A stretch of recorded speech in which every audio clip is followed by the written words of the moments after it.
Going on, y'all? It is me, Aja. Welcome back to my channel. Today I'm here for another episode of Rap Talk. You like that singing? You like that one? You know, I always talk about the culture and music, but I got a little bit of vocals on me. Diddy steps down as chairman of Revolt TV. Make some noise. Are we surprised? No. So he releases a statement and he states the following. Sean Combs has stepped down from his position as chairman of Revolt TV. While Mr. Combs has previously had no operational or day-to-day role in the business, this decision helps ensure that Revolt remains steadfastly focused on our mission to create meaningful content for the culture and amplify the voices of all Black people throughout this country and the African diaspora. Furthermore, our focus has always been one that reflects our commitment to the collective journey of Revolt, one that is not driven by any individual, but by the shared efforts and value of our entire team on behalf of advancing and elevating, championing our culture, and that continues. Given the heat that's been surrounding Diddy and everything, I'm a little late to the party, but I got y'all. Are we surprised? No, it's to save face and to save the company. At the end of the day, I feel as though Revolt, there's a lot of hands in Revolt. There's a lot of people's salaries and lives. This is a lot of people's bread and butter. So I feel as though to take the heat off of the company, stepping down was the most smart thing to do ethically. Cassie filed a civil suit against Diddy. This suit included a 35-page long, oh my gosh, it was very, very painful to read, but she just kind of detailed and ironed out all the things that happened in their relationship, all the alleged abuse and just things that she's gone through. And it was very graphic, and it even had a trigger warning in the beginning. And that just lets you know how bad it was. And it was a civil suit, meaning that there was no jail and compensation was the main thing that she wanted, because there's some sort of a statute of limitation. However, New York's Adult Survivors Act has actually ended. And I think the main thing that she pointed out that was so disturbing was the freak offs, and he controlled her, and she just and it really was sad because she tried getting away. And he's a powerful man. He had a lot of people on his team and kind of a lot of handlers and enablers, so she just was unable to get away. But you know, thank God she did, and she's in a new relationship. She's in a loving marriage, from what it appears. And she has 2 beautiful children. So she got her happy ever after. So 2 days after she filed this civil suit, he settled. Both of their representatives stated that they had settled this amicably and they came to agreement and all was well. But this opened a can of worms. A lot of people have just been distancing themselves from Diddy, just trying to get away from him, the controversy, his brand, and everything. And allegedly, he has been banned from the Grammys. He's stepped down from Revolt. I mean, it's a lot of things going on.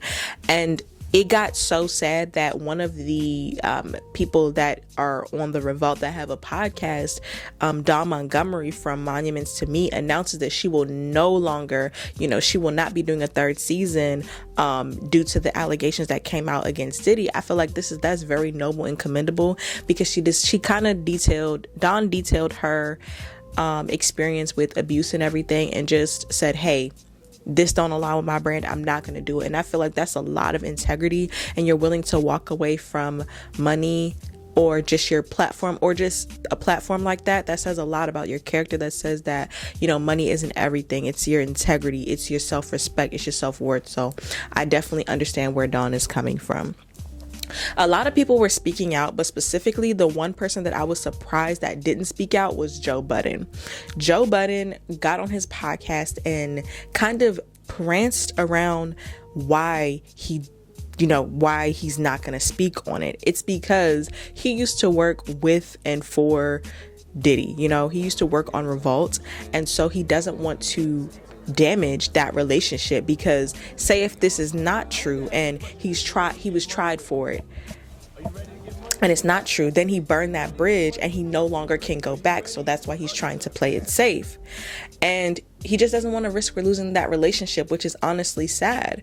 And Another thing is that Joe Budden has a troubled past when it comes to dating women, violence and everything. And he's done a good job at rebranding himself and removing himself away from that persona. He is strictly not into his personal life anymore. He is strictly just about music and commentary, which I do get it and I do respect. But at the same time, no business relationship should be worth your ethics and morals. In his statement, he basically said on the pod that, you know, if he speaks, he knows that his words are going to be twisted and it's going to be on a big headline, but truthfully, you know, it's going to ruin your relationship with Puff. You'll no longer have access to that black Hollywood music exec upper echelon, and it's just like, why do you even want to be associated or affiliated with that anyways? You know, there's other people in the music industry, and I feel as though Joe Budden has carved a huge lane for himself and he has rebranded immensely.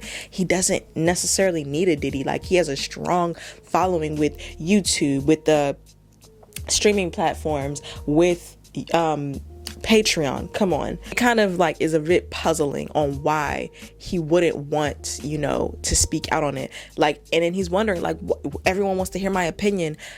When music and things come out, who do we go to? We go to Joe Budden, not because we are pressed to hear what he has to say, but he always has good commentary. He always has insightful commentary, especially when it comes to music, hip hop, because has the experience of being an artist, and he also has been in this social media space for about 10, 15 years. So, you know, he's vetted, he's an OG in it. So, you know, much respect to him.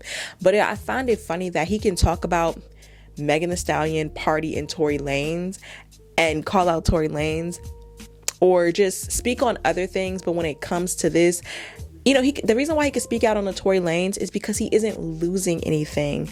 If he speaks out on Tory, he isn't losing anything by speaking out or speaking against or what have you, or commenting on Meg. It's not going to hurt his career because those people don't have necessarily the powers that be to kind of elevate his career or anything, which is telling. It's cool if you don't want to speak up, but be honest on why you're speaking up. Like, just be forthcoming about it. Like, don't insult everybody's intelligence, in my opinion. And I'm just going to play the clip on what he had to say. All right, come on, move on. Nah, I'm with you. We got it. All of this shit is fucked up with there. Yeah, Sounds like a toxic situation in general. That's the perfect word. Ish and I was discussing that people have been calling our phones that don't watch podcasts. I don't think niggas even watch podcasts. Niggas blowing my phone up. Yo, y'all niggas better keep it real on Diddy. Don't let Joe be skating by. Yeah. I'm like, yo, somebody at least they let y'all do. Niggas are telling me, yo, what Joe gonna say? I said, nigga, ask Joe. Why are you asking me what Joe gonna say? Or tune in. Yeah. Fuck. Yo, are y'all stupid?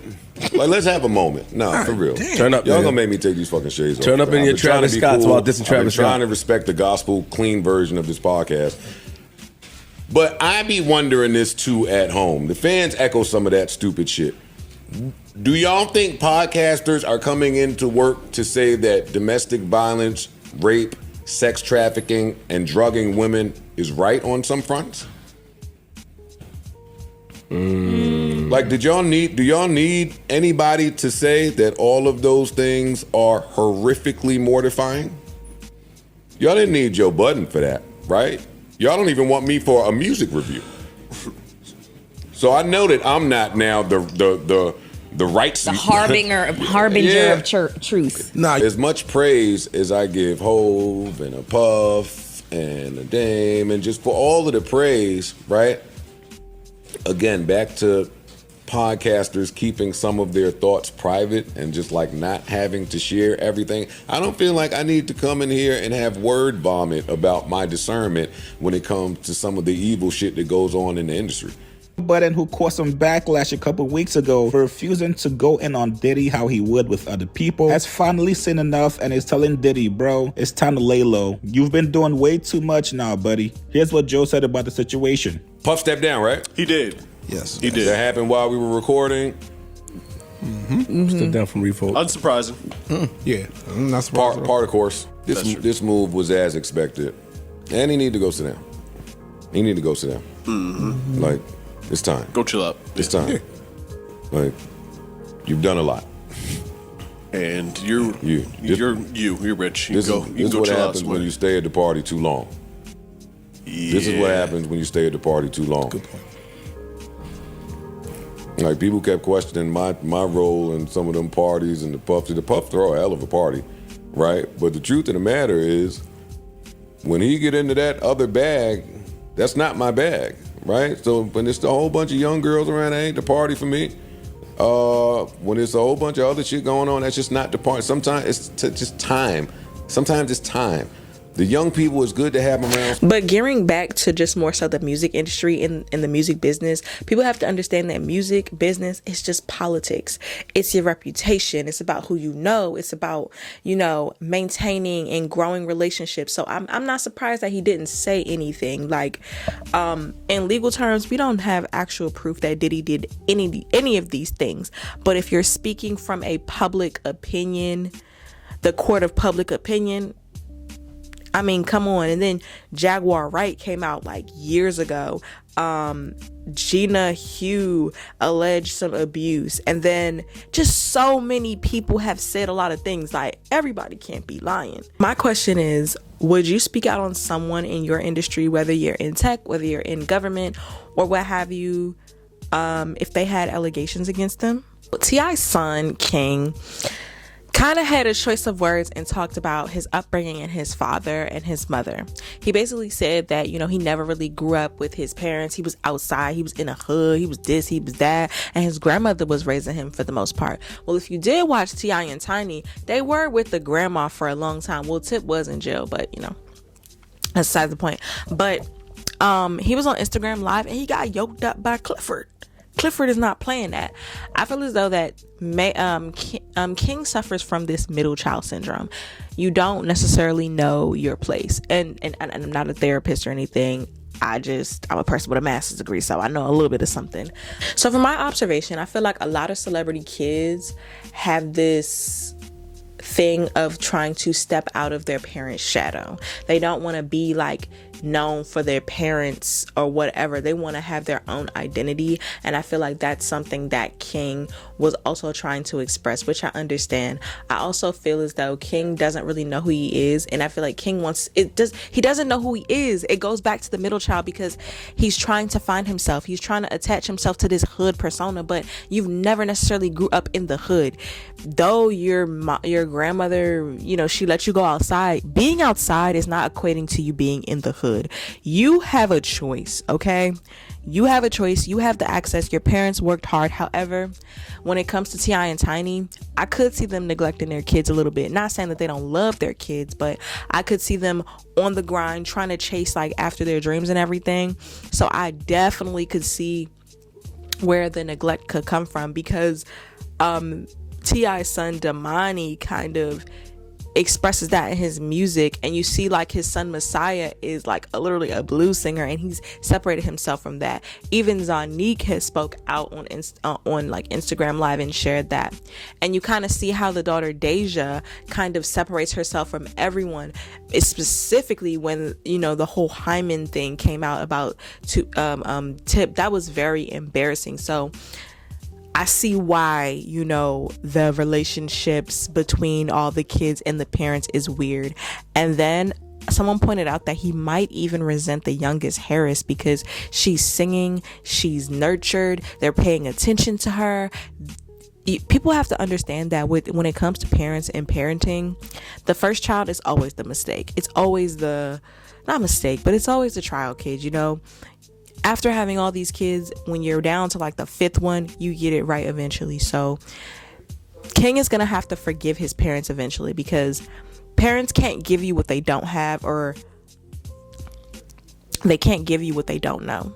They have to, it's like a big trial and error. I definitely think that therapy and healing is needed. And I think that King can really turn himself around if he kind of finds himself on a personal level first. Followed by that, he definitely needs to do some sort of artist development and seeing what's his sound, and maybe just cleaning up his image. I definitely recommend a brand manager. I don't think that everything needs to be on Instagram Live. Everything does not need to be on Instagram Live. You don't have to be, doing it for the gram all the time. You could chill. Some things are better left private. And I feel like that moment between them, that was a private moment.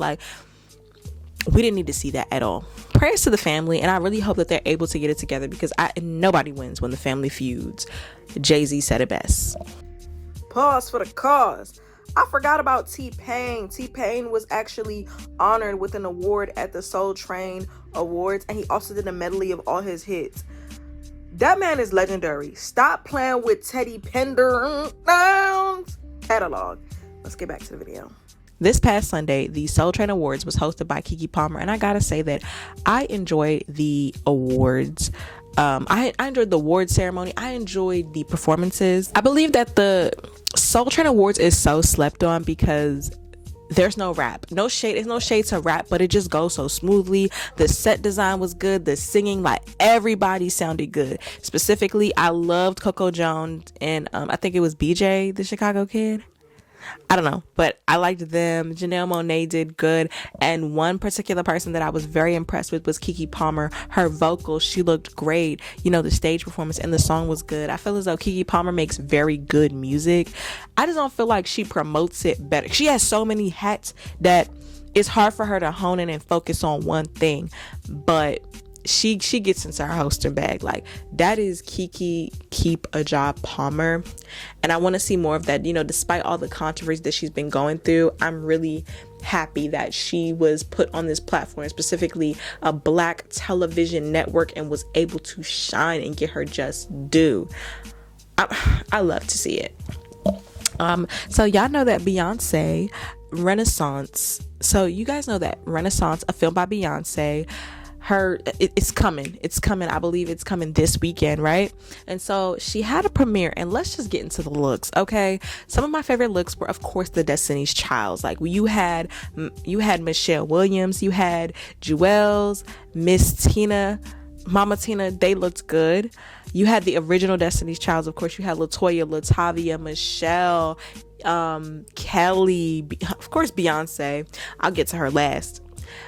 Chloe and Halle, they looked beautiful. Victoria Monet. Now let's talk about the lady of the hour, Beyonce.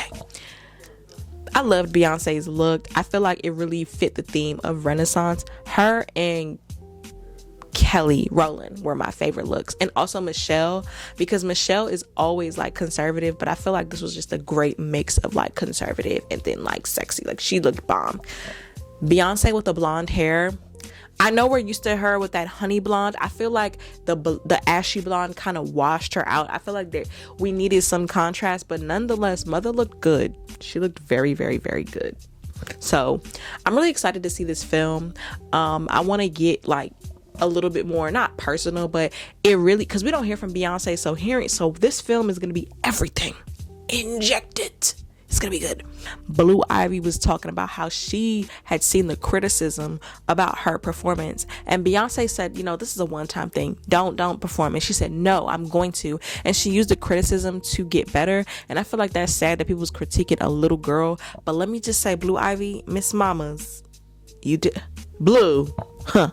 Okay, girl. Blue Ivy did that, and it just showed the determination. If you look at the progress of each night that she performed, she just got better and better and better and better. And that's what we need to do. We need to constantly be improving in our lives and, you know, taking the feedback and the criticism and getting better and bossing up on the haters. I should just end the video right there. Young Thug was going in trial. Last but not least, Young Thug went to trial, and he tried. Oh my gosh. Young Thug tried to say that his name Thug standing for truly humbled under God. His lawyer Brian Still. I don't know if Young Thug getting out, but that honestly was a cackle right there. Yeah, this just in that Lotto had curated a all-women cipher by on the XXL platform. Of course, Lotto, Flo Milli, Mona Leo, Maya the Don, and Mellow Bucks did a cipher, and I gotta say that all the ladies did good. I'm so happy to see the unity in hip-hop, because for a long time it was very divided, you know, because it was such a small number of women that it's like there could only be one, but I feel like now there can be many. There's so many women rappers to listen to. Like, the catalog is endless, and I gotta say that they need to have Lotto curate the XXL freestyle or be a part of the XXL freshmen, just because I feel like this was well curated and each woman rapper sounded different. They all kind of complimented each other, and they just had like the bars and the punchlines was there. I love that House of Pain line. I loved Maya the Don, Mellow Bucks, like Flo Milli always delivers. This was a very good cypher. I'm very happy that Lotto, she did like an interview and she kind of discussed how, look, all the beef was so dumb that she got into, like it really harmed her career. And I am all for an accountability queen. Like, I take accountability, move forward, and move on. This was an excellent cypher because it just showed that women can get along. You know, not all women rappers have to like each other, but the mutual respect and camaraderie is what we'd love to see. So anyways, thank you all so much for watching this video, and until next time, bye.